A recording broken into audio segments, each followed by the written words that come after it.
Bueno, buenas noches. Muchas gracias por la posibilidad de poder hacer algunos comentarios acerca del diagnóstico de dengue.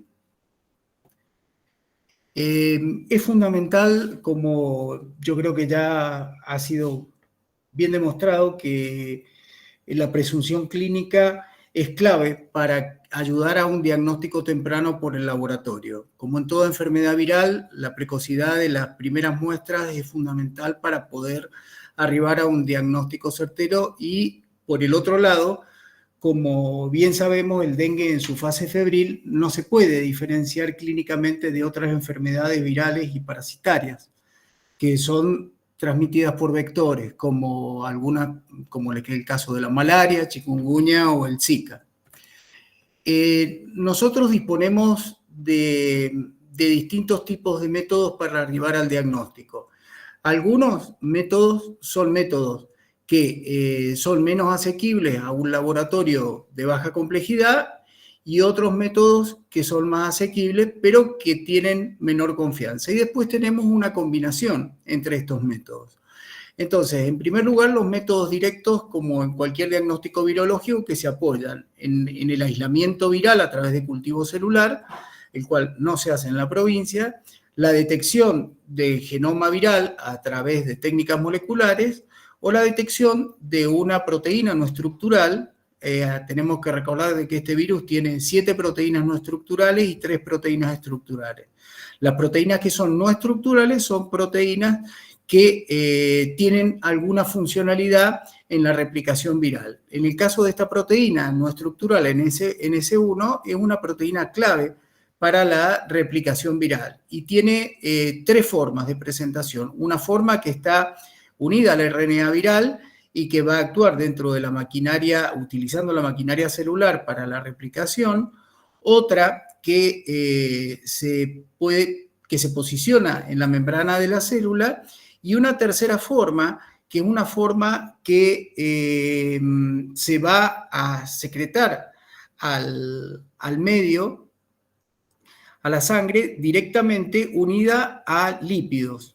Y es muy similar a la estructura de una lipoproteína de baja densidad. Es decir, que tienen las características de tener una parte que es un hexámero, y ese hexámero se secreta en gran cantidad a toda la economía. Entonces eso hace que, como en el caso de la hepatitis B, donde hay una formación muy importante de antígenos de superficie por encima de la partícula viral completa, hace que el sistema inmune tome atención en esta proteína no estructural, que es una glucoproteína, y se fije parte de la inmunidad humoral y la inmunidad celular va dirigida contra esta, que es parte de la reacción que nosotros vamos a estudiar a través de la serología por la detección de IgM o de IgG.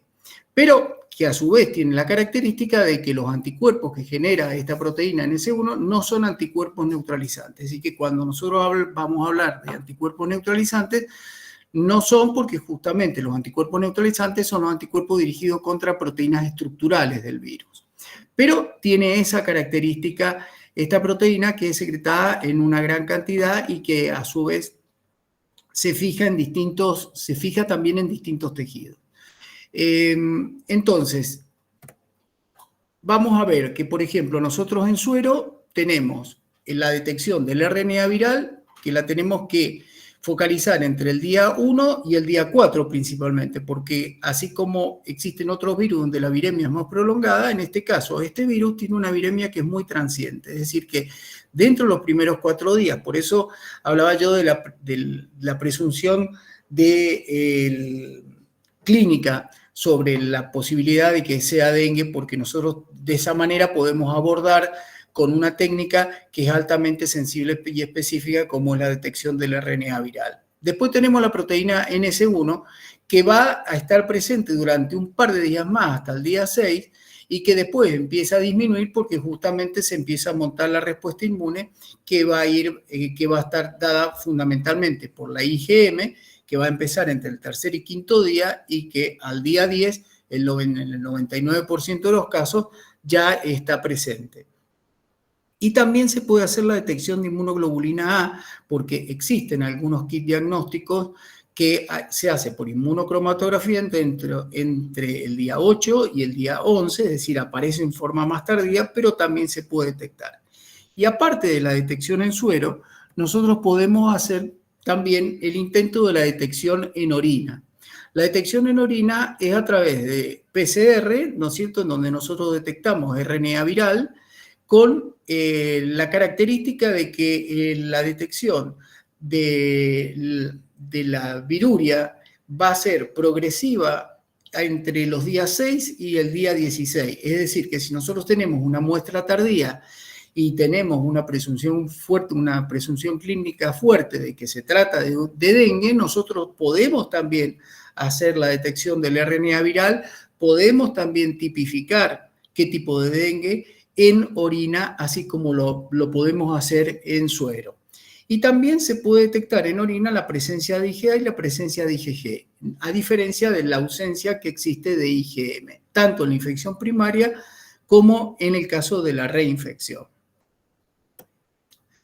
Este es un trabajo del año 2021 que se hizo en Singapur. Ustedes saben que el sudeste asiático, ¿no es cierto?, es una parte del mundo en donde la presencia de dengue es importante. Esto se hizo en una clínica de dengue en donde estudiaron a 39 sujetos a los cuales se les hacía el diagnóstico al momento del ingreso para la internación y posteriormente se iba siguiendo por laboratorio a través de PCR la presencia de RNA en el suero, en la saliva y en la orina. Y hasta el egreso del paciente. Cuando el paciente era dado de alta y volvía después a las 3 o 4 semanas, se volvía a hacer PCR y de esa manera tratar de determinar cómo era la cinética y la dinámica en distintos humores del organismo. Y así encontraron esto que les estoy mostrando, que es por PCR la determinación en suero. Ustedes ven que entre el segundo y el cuarto día es más que evidente, ¿no es cierto?, en el 100% de los casos tenemos la presencia de RNA. Es seguido esto por la presencia en saliva y en tercer lugar, en orina ya empieza a aparecer. Después, entre el quinto y el 10º día, desde el comienzo de la fiebre, va disminuyendo en el suero, se empieza a hacer mayor la presencia en orina y va disminuyendo en saliva también. Y finalmente, entre el día 11 y el día 41, fundamentalmente lo pueden detectar, hay casos en los que han detectado en orina. Es importante destacar que tanto la presencia de la proteína NS1 como también del RNA y como también el aislamiento viral ha podido ser hecho en orina y ha podido ser hecho también en saliva. Y esto es con respecto a la respuesta humoral, en donde tenemos la presencia de IgM. Lo que tenemos que distinguir acá es lo que es una infección primaria de una reinfección por dengue. En el caso de una infección primaria por dengue, la IgM empieza a aparecer alrededor del cuarto o quinto día y hasta que llega un momento en donde llega a su pico al día 10 y que después puede mantenerse durante varias semanas hasta después empezar a caer. Y en el caso de la IgG, en la infección primaria, vemos nosotros que comienza a partir del día 10, llega a su pico alrededor de las 2 semanas y se puede mantener por 2 meses o 3 meses o más de 90 días, incluso puede dar la característica de representar una cicatriz serológica por la infección pasada no reciente. Y en el caso de una infección secundaria, la IgM puede o no ser detectada. Esto lo que vemos en las ordenadas es la densidad óptica cuando se mide por ELISA. Entonces nosotros vemos que la densidad óptica para el caso de la IgM en la infección secundaria es más baja, obviamente, que la detección de IgM en la infección primaria. Y contrariamente, la parte de IgG, como se genera una respuesta secundaria o una respuesta anamnésica a la reinfección por el virus, vamos a tener de que en forma muy temprana, ya a partir del 4 días, empieza a aumentar la IgG y se va a mantener por niveles elevados por 90 días aproximadamente. Con respecto al diagnóstico, es importante tener en cuenta que nosotros tenemos que clasificar el caso porque es lo que el laboratorio va a cargar en el sistema. En el sistema SIS. Entonces, nosotros tenemos que, ya sea por la detección de NS1, por ELISA o por RT-PCR, nosotros podemos llegar a confirmar un caso como positivo. Y también podemos dar un resultado no conclusivo cuando el NS1 da negativo o la PCR da negativo. Pero nosotros tenemos que ampliar la posibilidad diagnóstica para tratar de resolver el caso. Entonces nosotros tenemos acá lo que es el algoritmo diagnóstico para dengue que existe desde hace tiempo ya, que lo dio el Ministerio de Salud de la Nación, en donde nosotros tenemos que para el caso de la detección del antígeno NS1, nosotros podemos hacerlo por ELISA, si da positivo es un dengue confirmado, y en el caso de que el NS1 nos dé positivo por un test rápido, que es lo que están utilizando la mayoría de los laboratorios, tenemos que, al dar positivo, la clasificación del caso es un dengue probable. Y tenemos que para poder confirmarlo, tenemos que hacerlo por PCR, por aislamiento viral o por neutralización con un panel de flavivirus y estudiar el serotipo. Es importante destacar acá que nosotros tenemos un laboratorio de referencia que está en el Instituto Maiztegui. Ese laboratorio de referencia es el laboratorio que hace los estudios de seroneutralización. Los estudios de seroneutralización, para el que lo desconoce, se hacen a través de cultivo celular, en donde uno enfrenta distintas diluciones del suero a cantidades constantes del virus. Entonces, ahí sí se ponen en juego la presencia de anticuerpos neutralizantes. Dicho esto, también puede ser que la detección del antígeno NS1 dé negativo. En ese caso, se tiene que clasificar como un caso sospechoso, un resultado no conclusivo, y tenemos que solicitar una nueva muestra a más días de tiempo de evolución, para dar lugar a que nosotros podamos tratar a través de la respuesta inmune de encontrar el punto en donde podamos confirmar que se trata de un caso positivo para dengue.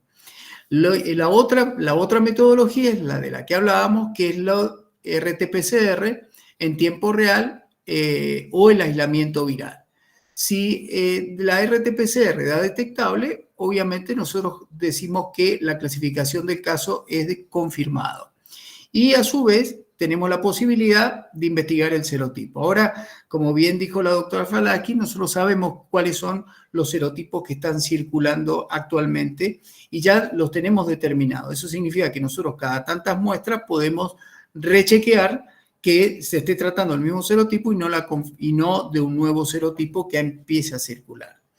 Y también puede dar no detectable, y en ese caso el resultado es no conclusivo y necesitamos unas muestras con más tiempo de evolución. Ahí es donde nosotros tenemos que tener muy en cuenta que es fundamental que la ficha que recibe el laboratorio esté adecuadamente completa para nosotros poder ayudarnos a la interpretación del resultado. Y si nosotros necesitamos tomar una nueva muestra, tener el fundamento. Si lo que necesitamos es una nueva muestra de suero, si lo que necesitamos es una muestra de orina. Porque recordémonos, ¿no es cierto?, que en orina el tiempo en el cual se hace el pico de excreción va hasta el día 16. Entonces nos dan distintas ventanas para distintos momentos de la infección. Y la detección de IgM específica por ELISA nos puede dar la posibilidad de un positivo, en donde lo mejor ante un caso positivo es solicitar una nueva muestra a 10 o 15 días de la primera muestra. 3 minutos, doctor. Para que se puedan hacer los estudios de neutralización. Después también tenemos, si da negativo a los 4 días, se tiene que dar esa IgM como un caso, el resultado como un caso no conclusivo y tenemos que solicitar una nueva muestra. Y si tienes más de 5 días o más, ahí sí se puede dar como caso descartado. Ahora bien, si hay una fuerte sospecha clínica, se necesitará una segunda muestra para repetir la IgG, para repetir la IgM o hacer una IgG. Es importante tener en cuenta que una sola determinación de IgG no tiene ningún sentido para arribar al diagnóstico y por lo tanto siempre se necesita de los sueros pareados. ¿Para qué? Para investigar si existe seroconversión, es decir, pasar de negativo a positivo o cuadriplicación de títulos. Y eso se hace, como bien expliqué, por los ensayos de seroneutralización, que es esto que explica acá con seroconversión. Si da un positivo constante, es muy probable que si la primera muestra era una muestra temprana y tenía un título elevado de anticuerpos neutralizantes y lo sigue teniendo, es muy probable que se trate de un dengue anterior. Y si da negativo, caso descartado. Y esto es muy importante también tener en cuenta que cualquier persona fallecida o que presente criterio de dengue grave o una clínica típica debe ser estudiado por el laboratorio. Finalmente, aquí tenemos el algoritmo que está presente desde el 28 de marzo en nuestra provincia, en donde se ha tomado en consideración, la Dirección de Epidemiología tomó en consideración si se trata de situaciones en donde vienen departamentos con brote o departamentos sin brote. Como bien explicó la doctora Falaschi, hay ciertos departamentos en Gran Mendoza que están en situación de brote, por lo tanto el paciente se confirma por criterio clínico y epidemiológico. Y en el caso donde no esté en situación de brote y sean pacientes fallecidos, internados o con comorbilidades, directamente se pasa al algoritmo sobre el que estuvimos hablando. Y si son pacientes fallecidos, internados o con condiciones preexistentes, sí debe hacerse la ficha completa y hacerse el estudio de laboratorio. Muchas gracias. Excelente presentación, doctor Spull. Muchas gracias a usted.